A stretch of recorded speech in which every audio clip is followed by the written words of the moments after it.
nne afa ka ihe gele akwute because mgbe ọ chọrọ ịgwa the girl okwu agwa m si m eze ego na m chere because ihe eji mara m wee eze ego ọgwa m sị m na nchere aside ka ya la the girl kpa na m don't worry nsi oke no wahala no shake mpụọ not knowing that na ogbugbu ka a chọrọ igbu the girl mụ ama the self mama pass man kpọrọ this girl ọgwa the girl si ya bịa meet ya ebe ọ si ya bịa meet ya I don't know na a ga-arụ ya ọrụ mmiri na a ga-akpọ ya gaa n'ahịa ọhịa ebe a ga-arụ ya ọrụ mmiri the girl agwa m na ya agwakwala mmadụ na ihe awa ọrụ spiritual work na anaghị agwa ya mmadụ bu na anaghị agwa ya mmadụ na ọ ga-anọ between ya nwa ọsọ oke ihe na ndị be ahụ na-anụkwa nke na-eme a sịrị o nwere voice note unu gecha kịta ma epile ya n'isi ka unu nụkwa a sị na ogbugbu ka pass man bụ dị allegedly because na ka m shikwa na-anụ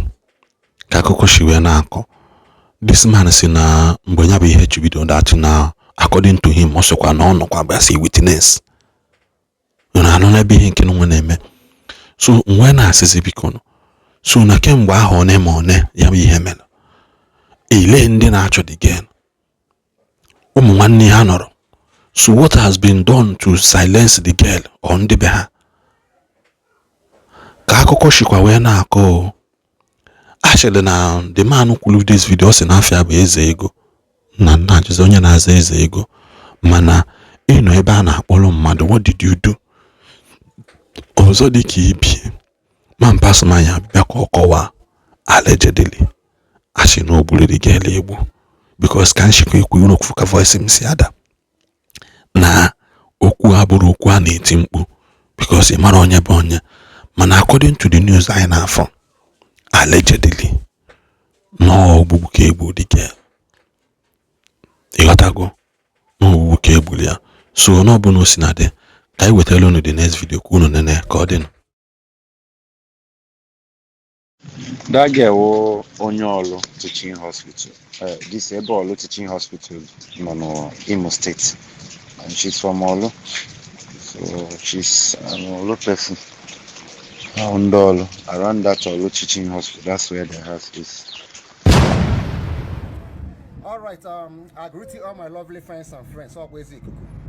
Okay, watch you here now. If I bonye man pass man, and they got to hear some picture there by now. Yeah, bonye. After the girl bo, she called Delhi. Onye bonye olo. On I got school na School of Nursing Owerri. According to from reports, before one guy na Uche, about the government and care man pass man. Last 2 years. Along the line, I started getting a free since young one, Usha no went on also. So watch this video and also listen to this voice note from the so-called Uche. So I actually come pass man, sign you because now I know hey John no fair will be oku. Upon anye kwe I puzieli onya has alone. Yes, according to Uche with the voice. I have to post some park na page here, so we have to verify. Number the girl, one name wine, no one, and other people. So let's hear from the information I got. I go and kepota, anye gain your from. I go simbutene. No bolo na nyamwa. Odendo, oh, oblumudene. On one, nearly an obloni new dene. So get the voice note first before I proceed. So Zoki Biao Mpotakwara one of the with one girl Mpotara Titudana Wagana Choda girl acho. So ogwa the girl that na chọrọ ka arụ na ya ọrụ. The girl agwa na ọ chọrọ ka arụ na ya ọrụ na enwere ihe na-aga aga. So ogwazie the girl that na he meno na ya ga-arụ ya ọrụ a. But no need ihe gwa because no na enwe ihe ndị a ga-emere ya now. But na ihe ọ ga-emere ya na ya gwụkwala anybody na because no na I need ka agwa anybody about it. So me the girl pụtara njụazie the girl si ya na nne afa ka ihe gele apụtara because mgbe ọ chọrọ ịgwa the girl okwu agwa m si m eze ego na m chere because ihe eji mara m wee eze ego ọgwa m si m na nchere aside ka ya la the girl kpa na m don't worry nsi oke no wahala no shake mpụọ, not knowing that na ogbugbu ka a chọrọ igbu the girl. Mụ ama the self. Mama Passman kpọrọ this girl. Ọ gwa the girl si ya bịa meet ya ebe ọ si ya bịa meet ya, I don't know. Na a ga-arụ ya ọrụ mmiri, na a ga-akpọrọ ya gaa n'ahịa ọhịa ebe a ga-arụ ya ọrụ mmiri. The girl agwa m na ya agwakwala mmadụ na ihe awa ọrụ spiritual work na anaghị agwa ya mmadụ. BU na anaghị agwa ya mmadụ na ọ ga-anọ between ya nwa. Ọsọ okay. So the girl apụtazie njụwazi esi ya nne ha afa ka ihe merenụ, why is this thing like this? Ịghọtara?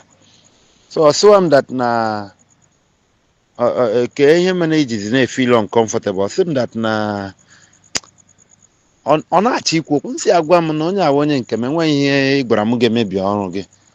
This what came out from my mouth. I never knew that, you know. Ọ sị wee na asị na a ga-arụ ya ọrụ mmiri bet na a ga-akpọ ya aga na asị agwakwala anybody BU na ọya na ya na-anụ ga-akwa aga na amahụ na always spiritual work na need ihe gwa anybody. Ihe ahịa ọgwa m sị it's a normal thing na. Ọ sị m na ndịshọ m sị yes na ọrụ mmiri na because mụ ama na a na-akpọ some people gaa mmiri as of then. The mmiri anọ n'ọhịa Orifite. Ọkpọrọ the girl ọ gaba. Ọ gwa the girl bịa echi ọ ga-abịa. The girl abịa in the evening time ya naanị ya. Mụ na the girl kwụ bịa that day. So man pass man ọ sị m gawa, don't worry na the girl mechazie ka ọ lawa. M sị okay, movezie. So that is at my own greatest surprise. Mkpọzie the girl number around 9 or 10 abalị. Akpọrọ m ya around 9, I think so then. Ka ọ mara ma ọ ga-aga. Number the girl adịghị aga nsị ha.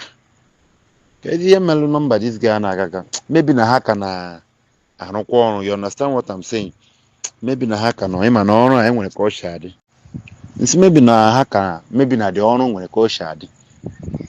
So mkpọ number this girl throughout till 11 o'clock in the night ka mmanụ ka the thing shiri gaa, at least ka mụ na onwe nkwanụ wee calm or down. So okay ọrụ ya ọgagwa ka mkpọzie the next day number switched off kwa. Mkpọzie man pass man na phone si na afa na man pass man ke onye anụ mkpọtalụ gị afa gilia kezi ọ gakwara ọfụma. Ọ sị m yes na ọ gara ọfụma dị na the girl alawago na ọ lara ada yesterday na ọwa kpọghọ m gwa m.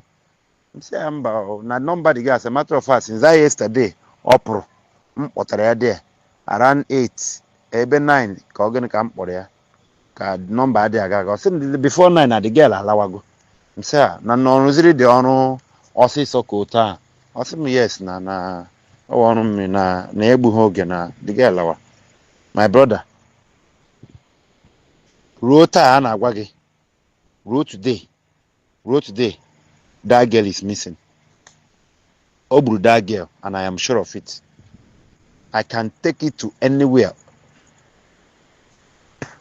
So mgbe enyi nwaanyị the girl bịaziri bịa meet m gbawazie m ihe na-eme sị na ya na-achọ enyi ya nwaanyị achọ. Mgbe aka njizizie more convince ngaghachizie mkpọzie ya gaa na keman pass m nsị a nọrọgodi ka m bịa gaziga meet the guy agbawara m pịasugwe m nyewe m threatening sị na ya chọzikwa ịhụ m n'ụlọ again bla bla bla. Ụkwụ obere ihe o ịma na with all this their vigilante nọ nga ahụ ụkwụ obere ihe. I left that place by God's grace that day. The threat with police, police because so feel that now he knows everybody there. So here I make it to the extent of dig the vigilante can have before that day. I escaped by God's grace. Okay, I one allegation. So I escaped by God's grace. And things she let me very well then. So I have to leave. Bagote Lagos. Even self, the girl and one the girl, everybody now is now looking at that. The girl, anyone I saw more when your friend the girl all like a burger. All the more when I'm a my point. Okay, here now a very big case, so I have to just leave just to save my life. I went to Ghana. And I'm now Accra for like 6 months to 1 year. No kwabata Nigeria, metiko again, move again. Gawa Ivory Coast. And I'm not Ivory Coast. metụkwa bize na-achụkwa aka m ka m nwee ike survive on my own, you know.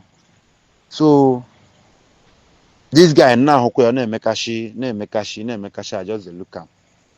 First of all, he's a drug dealer. Akwoko is a drug dealer. And ihe na-ekwe nwere m evidence for it. Yeah, I'm now watching on social media. I have decided to even go to Abuja. It's just because of course she dream. If not so, I decided to go make Abuja already. Because I'm where the right place to go and write. The right place to go. In my hand, amen orifite. They feel like nobody can touch them because they can bribe all those local police around them. I have already contact. I know where I can go. It's just that Nigeria go, you will not step to where you're supposed to step to. I'm educated. I will write. I'm a mere and then with evidence to cover it up. I'm telling you, this man, I know how to disgrace these people. I am the only person when cover here to the extent nobody can get them. But I can get them. I am so happy. Why in the contact? I am so happy. I was watching the team. I have not been interested. I believe this is how God wants it. She's in a fight online against Ndojona. But first time your video now watch Godi. Because most of the people neku makahanwa kahana the same people nerikokwa. Onyem chobriji a fight these people.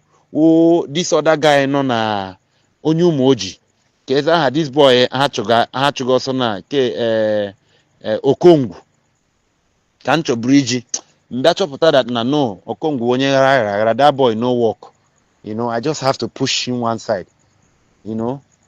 So all yeah the thing. And the boy bidokure kwukwe joku hachuwa ya ka egbukwe.